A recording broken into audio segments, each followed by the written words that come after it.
5 anos, se ela não tiver todo um cuidado com o seu corpo antes dessa idade, ela inevitavelmente sentirá dores mais fortes na sua coluna. Na coluna, né? Quando ela ficar velha. Tem que fazer uma poupança, digamos assim, né? Para os anos vindouros, né? Uma previdência. Uma previdência aí cuidando da coluna. Porque ela nos sustenta, não é isso? Porque por isso que ela é tão importante. Ela é a nossa base, ela é nosso sustento. Quando dói, parece que dói o corpo inteiro, né? Exato. Ela é o eixo central, né, de sustentação do corpo, né? Então tem que cuidar. Então tem que fazer toda uma programação de cuidar do corpo, né? Não evitar aumento do peso, praticar exercícios, atividade física. Eu quero falar bastante dessa questão da atividade, mas daqui a pouquinho a gente vai falar. Agora eu quero falar de dores na nuca, porque a tensão que todos nós carregamos no dia a dia, né, com vidas são corridas e a gente está sempre para lá e para cá e não para pensar realmente em aspectos de relaxamento importantes. Como é que a gente relaxa essa coluna não, essa nuca, que fica muitas vezes condensando ali todo o estresse, né? Exato. Toda aquela coisa, aquela correria do dia a dia. Exato, né? As dores na nuca, né, o termo médico que nós utilizamos são as cervicalgias, né? Ou seja, o termo algia significa dor e o cérvico de ser da região cervical. Normalmente as cervicalgias, a causa mais comum da cervicalgia realmente é a sobrecarga mecânica, a sobrecarga de um posicionamento inadequado, levando à fadiga da musculatura. Nós temos vários músculos na região cervical, tanto na região posterior, anterior e lateral, que dão sustentação para a nossa cervical sustentar o crânio, né, a nossa cabeça. E uma forma comum de nós evitarmos essas dores, né, viajando, no trabalho, ou no trânsito propriamente dito, né? É sempre estar fazendo um alongamento também da cervical, né? Então, assim, fazer a inclinação para a esquerda, para a direita, a extensão, a flexão, né? A inclinação, isso são movimentos importantes. E uma coisa também que acaba chamando a atenção, né, é que quando nós viajamos, às vezes a gente acaba pegando no sono numa poltrona, num banco do avião, completamente ou no ônibus, torto.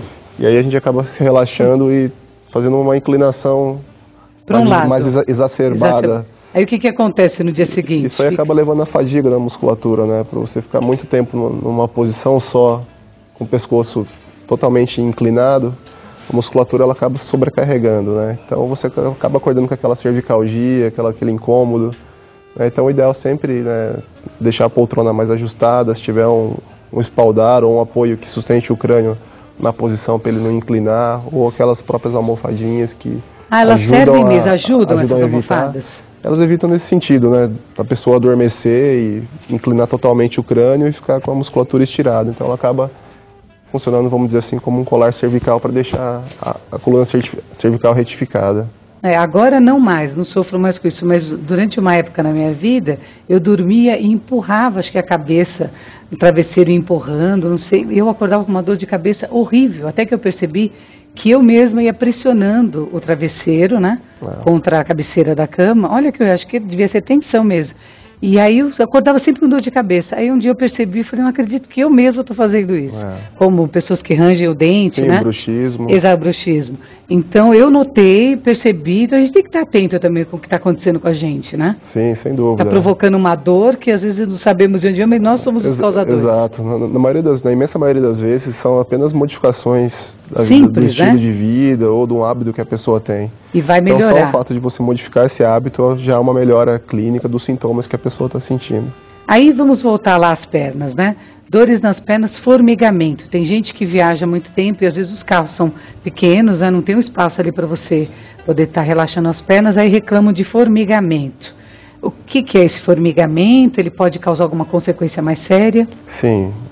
Quando a pessoa se queixa de um formigamento, uma dormência, uma sensação estranha, como de uma fraqueza nas pernas, é importante aí sim procurar um médico para investigar. Não é normal nem natural uma pessoa sentir adormecimento, formigamento numa posição sentada, sem nenhuma compressão de nenhuma estrutura neurológica ou vascular. Então, nesse sentido, faz necessário uma avaliação médica para investigar o porquê que esse paciente está sentindo o adormecimento ou o formigamento. Nesse caso, tem que ser excluídos alguma condição vascular, uma trombose... A pessoa tem uma doença já pré-existente? Exatamente. Isso aí tem que ser bem elucidado, bem investigado. Pessoas que têm uma tendência, né, a problemas de circulação, podem viajar normalmente de avião, por exemplo, uma viagem de 12, 14 horas, tem viagens que você atravessa aí o oceano, né? O oceano, e aí são viagens muito longas e as pessoas reclamam e têm medo realmente de ter problema. Diz que acontece até mortes, né, por conta de viagens tão longas. Aí a gente já entra numa parte que é a parte cardiocirculatória, né? Certo. Então, assim, o corpo humano não foi feito para ficar muito tempo parado na mesma posição, né? Assim, é necessário que haja movimento das articulações, dos músculos, para que o próprio sistema circulatório continue funcionando, independente da bomba, do coração, continuar sempre batendo, né? A nossa panturrilha, ou seja, esse músculo da nossa perna, ele é chamado do coração venoso dos membros inferiores, porque é essa musculatura forte que nós temos na panturrilha, que é ela que impulsiona todo o sangue de volta para o coração. Então, uma síndrome que é conhecida, que é a síndrome da classe econômica. Ou seja, síndrome da classe econômica. Que são nessas viagens intercontinentais, né, de 12, 13 horas. Pagou pouco, vai dançar. Ou seja, a pessoa acaba ficando muito tempo com o membro contra a gravidade, sentada durante 12, 13 horas. Essa pessoa já tem alguma condição pré-existente, se já é obesa, tabagista, já tem uma insuficiência vascular periférica, fatalmente ela pode, né, ter uma doença tromboembólica e ter algumas consequências danosas, graves, então, decorrentes disso aí. O que você fala quando os seus pacientes vão viajar e tem algum problema já nessa linha da coluna, problemas nas pernas, de dores no joelho, tudo? Qual que é a recomendação? A recomendação é que sempre a cada entre 1h30, 2 horas, ou a cada 100, 150, no máximo 200 quilômetros, haja uma parada para a pessoa efetuar um movimento. Então, se está viajando com uma pessoa mais idosa, pare o seu veículo, pode parecer engraçado, mas deixa o idoso sair do carro um pouquinho, dá uma caminhada. Isso, a quantos quilômetros? Entre 150 e 200 quilômetros, entre 1h30 e 2 horas. Isso. E nas viagens aéreas é a mesma coisa, né? Não importa que tipo de classe você esteja viajando, na business ou na econômica. Pode levantar também. Levante, a hora que estiver no momento de segurança do voo, caminhe um pouquinho no corredor, faça um movimento com as pernas para o sangue circular. Isso ajuda, porque parece, a gente falando assim, para você que está em casa, você deve estar pensando, mas será que ajuda fazer um movimentozinho, andar um pouquinho? Ajuda? Ajuda, sem dúvida.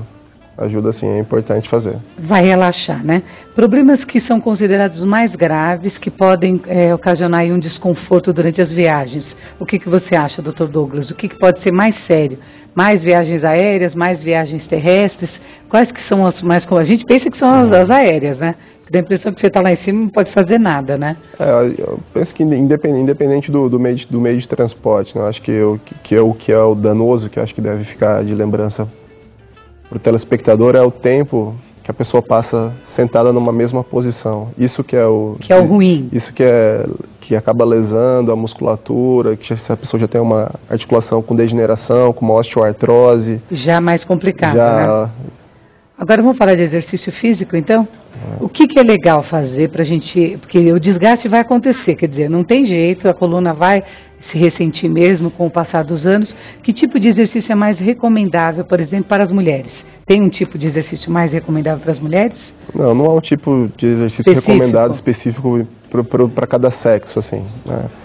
O importante é sempre conciliar as atividades, né, aeróbicas, né, ou seja, uma natação, uma caminhada, uma corrida. Isso aí sempre respeitando a faixa etária, né, a idade de cada pessoa, a condição, né, circulatória que a pessoa possa estar fazendo os exercícios, e a parte da musculatura também, né.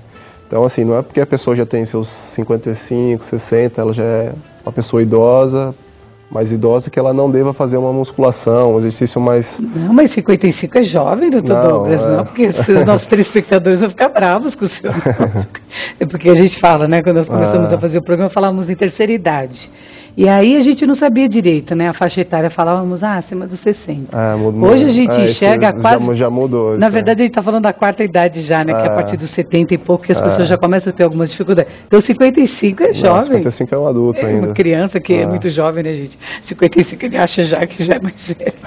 Doutor Douglas, muito obrigado por sua presença, viu? Aproveitamos bastante. Pode retornar quando quiser, nos divertimos aí e aprendemos um pouco sobre essa questão da postura.